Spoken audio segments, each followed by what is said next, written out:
Where's the microphone? Set these the camera mic, I suppose. What you're about to see is my presentation to the American Association of Behavioral and Social Sciences, the 2021 all-online conference, which, while easier to participate in than other conferences have been, even digital ones, was something of a letdown. I feel like the normalized alienation that's involved with their approach to this is problematic. But that's probably a video for another time. I might even do a persona non gracious on normal post-COVID and all that shit. The video is extremely harshly edited for time because I was told that I only had 15 minutes. Other presenters went upwards of 20. One guy even had a half hour. So, I mean, if I had known that I could get away with having the video be twice as long, it would be a very different presentation.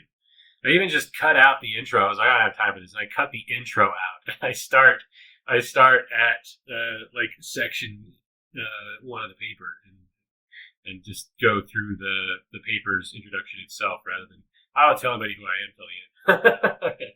Fuck it, you people know me if you're watching. This is Teaching Estrangement. This piece is called Teaching Estrangement, the Social Incompetence of Neoliberal Higher Education. Students in higher education in the United States are experiencing neoliberal individualistic education. Rather than teaching the social competence that higher education offers an informed public, it is teaching students to think in comparatively dysfunctional, asocial ways. The atomization of the individual student is taken advantage of by the university in the same way that postmodern business does so in general. As institutions impose their interests on individuals, those individuals are ill-prepared to deal with education and inculcation of social awareness at the same time. This process leads to students falling into ideological lanes of social action limited to neoliberalism. This, in turn, means that students coming out of higher education cannot be counted on to show the competency in politics, culture, and knowledge generation our society needs. For our methods, in this study, I participated in the 2019-2020 session of the Intermountain Social Research Laboratory at Boise State University under the chair of the Sociology Department, Arthur Scarrett. This research cohort produced individual instruments, integrated them into small subgroups, and used them to perform ethnography. The interviews were an hour long. I report the results here. For this piece, I use Barman's 2004 A Theory of Collective Competence and Schutz's 1946 The Well-Informed Citizen, to show what we can expect from a socially competent individual. They can be expected to operate with social, political, and intellectual responsibility, awareness, and skill. However, Barman 2004 also shows the way work and education tend to teach competence in the West today, which is as hyper-individualized. Social competence has elements which neoliberalism obfuscates. This process prevents people from seeing the social dimensions of human experience. Higher education should be making students enlightened and functional members of a well-ordered society. Society's general well-being has declined in direct variation with higher education, according to Newfield 2005-2016. A democratic society benefits most from informed and capable participants. Informed voters, skilled workers, careful entrepreneurs, higher wages, more innovations, and greater general welfare come from good education. As neoliberalism has taken over, these elements have deteriorated, along with the education which primed them. Higher education should produce citizens, which in turn constitute a public that is politically, culturally, intellectually engaged, with a capacity to stay informed and to think critically. Put simply, I call this social competence. Social competence are those qualities of the well-informed citizen who is politically, socially, and culturally knowledgeable and engaged. Neoliberal higher education is putting the focus and pressure of the world upon the shoulders of the individual, according to Clausen and Page 2011 and Saunders 2010. Students are not taught to see the social goods in the world, but instead to see themselves as investors in their own labor value, to the exclusion of the rest of the human experience. This is in combum with individual responsibility without informing as to the social impacts on life or the student's role in social affairs. This means that students are not prepared to participate within a society, but rather in terms of self-orientation and personal accountability beyond reason.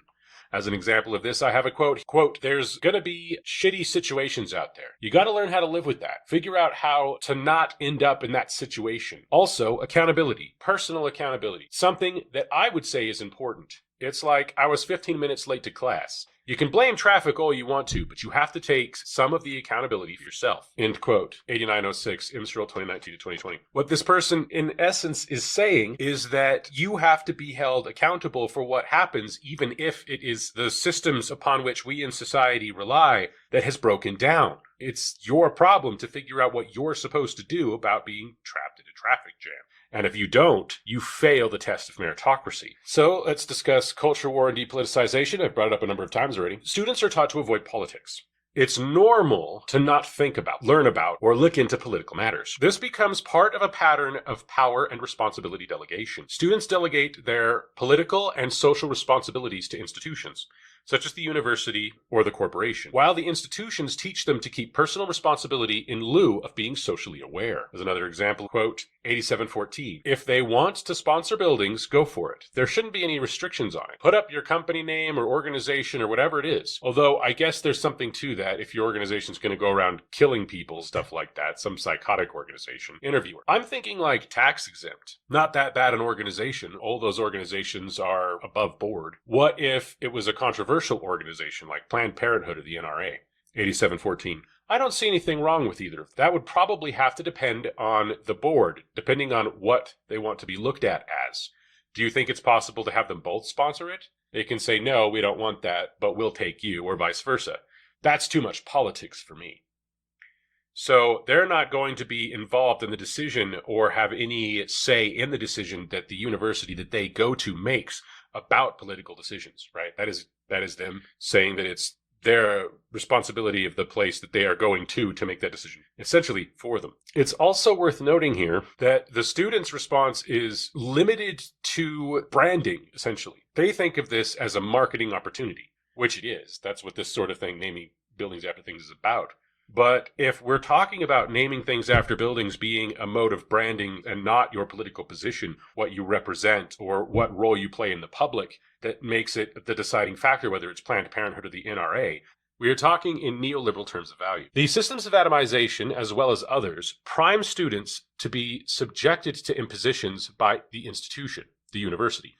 This is, therefore, priming people to have institutions, the company, make impositions upon them in the post-educational world. Institutions operate through normalized procedures. The process and social hierarchies of business, schools, and bureaucracies are the core of their functional being. They often operate in a collective sense, which requires the functions be imposed upon participants, customers, or other subjects. It is often the case that such impositions have a source in ideology, which they then impart on or imply to a subject. Margolis, Saldenteco, Acker, and Gare, 2001, show how the education process can impart elements of ideology, while Clausen and Page, 2011, show that the ideology is currently neoliberalism, to the detriment of education. For-profit schemas have come to replace the publicly funded social good model of the university system. Students are put through a process for the sake of that process, rather than learning. The result is habitualizing call and response like a Sunday sermon, instead of engaging in critical thought, or imparting the ability to learn for oneself. Quote, I think many of my classes, it's just sort of regurgitating information. And not that they're not good teachers or anything like that, but I feel like most of my classes have not put that much of an emphasis on critical thinking and taking things away that aren't explicitly told to, end quote. 8211, Imstrel 2019-2020. Dewey's 1938 Experience in Education shows the value of education is experiential. It is not processional, rote, nor meritocratic sorting. This is in stark contrast to the education provided under neoliberalism, which is comparatively inhumane and mechanical. Newfield, 2008 and 2016, shows how far that detriment goes, how far back it can be traced, how the culture wars led to it, and how it feeds back into the ongoing pattern of degradation. The best example specifically of institutional imposition at Boise State University is temporal hegemony. As for institutions imposing advantageous practices on individuals, I use David Harvey's 1989 book, The Postmodern Condition, to supply time-space compression as an example as it connects to the Boise State University policies. Time management, commodification of time, personal responsibility, normalization, pressures toward no time means no political, no social or activist engagement, no news, no solidarity, no interpersonal growth, and leads to atomization of the individual. Basically, universities and other institutions operate on a level where they have time management that they are capable of because of technology, armies of people working in various shifts, which an individual does not. When they operate in this way, they also impose upon the individual the responsibility for managing time, which the institution can manage on a level individuals can't. They take advantage of this in order to commodify time, charge people for their time, pressure people to incur those charges, and make money off of it. Quote, well, now that I'm in my final year, I know exactly what I have to take to graduate. There's certain requirements I need to fill out. Before that, I knew that I was interested in business and accounting, so I would take courses centered around that if I had free credits. Just take something interesting. Last year, I took three different history classes, just because I think it's interesting. And they've been good. Just taking them for free credit. It's just something that is new to me. Scuba diving is a 1-credit, 8-week course. And once every 2.5 weeks, they just strap you up with all the gear and push you into a pool to teach you how to swim around. And the rest of the other 1 or 2 sessions a week, they teach you the math and how to not get the bends and die or whatever. It's pretty cool. I recommend it if you have a free credit. End quote. 8211 IMSRL 2019-2020. Free credits is something very important to think about here because these credits are by no means free, they're very expensive. For them, the timetable which they have to operate within is normalized to the extent that anything outside of those requirements they see as free, even though they're paying for them. Their price has been rising astronomically for years and years and years. The mindset is not based in even money because the debts are in some cases invisible. It's time. It's about time. Individuals desperate for more time, channeled through a streamlined higher education and subject to postmodern conditions under which the university is run, cannot effectively engage with society outside of the labor/pseudo-labor practices within the university or job. Without time to connect to other people, the individual is further atomized, further alienated. Online classes and similar approaches allow for alternatives. Students engage with the university to manage technical knowledge, are not engaged in gaining or even in some cases being exposed at all to cultural knowledge. A person who is constantly at work, school, commuting, etc., has only those opportunities to be socialized by the entities in which they are participating. Implications are as follows.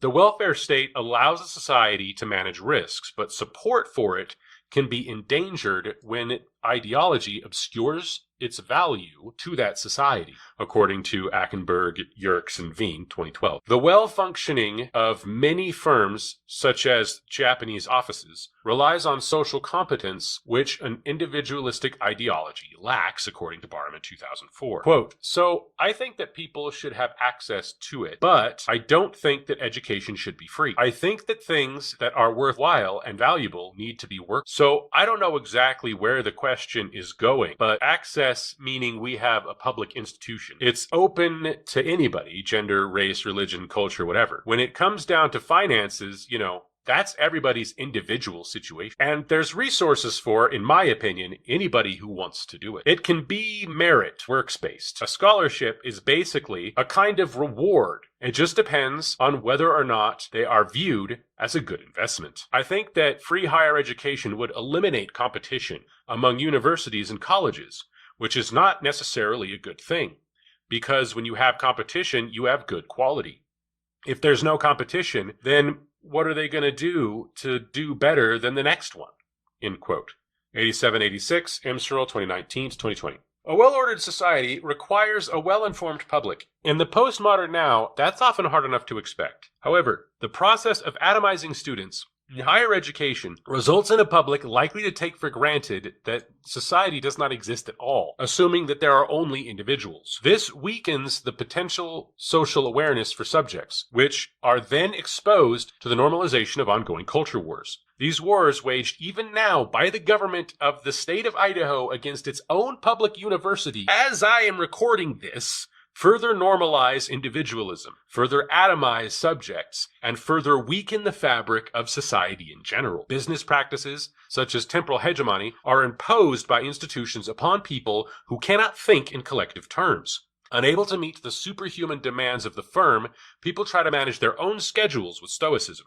The difficulties in managing time have been shown to further atomize subjects into lone agents working in the service to institutions. They are not given the time or space to explore society or to act responsibly within the social structures they inhabit. The results are potentially disastrous for society. People coming out of higher education like these subjects cannot be expected to live up to the standards of Ackenberg, Yerkes, and Wien, 2012, of Borum, 2004, nor Schutz, 1946. They cannot be trusted to participate knowledgeably in democracy, to act in the face of political or social injustice, to represent the interests of groups they are not directly involved in, or in many cases, even groups they are directly involved in, to work in solidarity with their race, class, or neighborhood, to understand the importance of social risk management, to be able to make collective sense of their experiences, to be aware of, access, and help to develop collective knowledge bases, nor to acknowledge social interdependence. The ongoing value of social goods, such as higher education, themselves are challenged by the mindset of the students it itself is producing. I'm Aaron Lampe. I can be contacted through Boise State email, at least for the time being, at aaronjacoblampe@u.boisestate.edu. I can also be found across the internet platforms through Lampe Creative Company, including Facebook, YouTube, Twitch, and Twitter, and I thank you for your time.